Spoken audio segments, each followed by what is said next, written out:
Hi friends, 8 மாதம் குழந்தையிலேருந்து கொடுக்குற சத்து மாவு வீட்டிலேயே தயாரிக்க போகிறாங்க. அதை தான் இப்போ வீடியோவாக போட்டுருக்கேன். கண்டிப்பாக உங்கள் குழந்தைங்களுக்குலாம் கொடுத்து பாருங்கள்.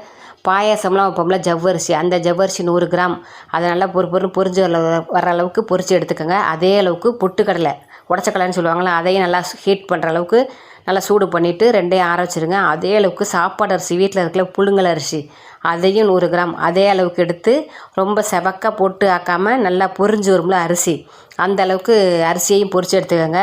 ஜவ்வரிசி, பொட்டுக்கடலை, நம்ம சாப்பாட்டுக்குள்ளே புழுங்கல் அரிசி 3தையும் நல்லா வறுத்துட்டு நல்லா ஆற வச்சுக்கோங்க. இதுக்கப்புறம் என்ன செய்ய போகிறோன்னா, முந்திரி, இந்த 100 கிராமுக்கு வந்து ஒரு 10 முந்திரி சேர்த்தா போதும். 10 பாதாம் பருப்பு, ரெண்டையும் நல்லா சேர்த்துட்டு நல்லா அவங்களையும் செவக்க எல்லாமே ட்ரையாக வறுத்துக்கோங்க. நல்லா ஆற வச்சு மிக்சியில் பவுடராக அரைச்சி சலித்து ஸ்டோர் பண்ணி வச்சுக்கிட்டு, பாலை நல்லா சூடாக்கி பால் ஊற்றி கலந்து கஞ்சியாகவும் கொடுக்கலாம், கொலன்னு கெட்டியாகவும் ஊட்டலாம். கண்டிப்பாக நல்லா வெயிட்டு போடாங்க, புஸ்ஸுன்னு உங்கள் குழந்தைங்க வருவாங்க. கண்டிப்பாக ட்ரை பண்ணி பாருங்கள். ஓகே, பாய்.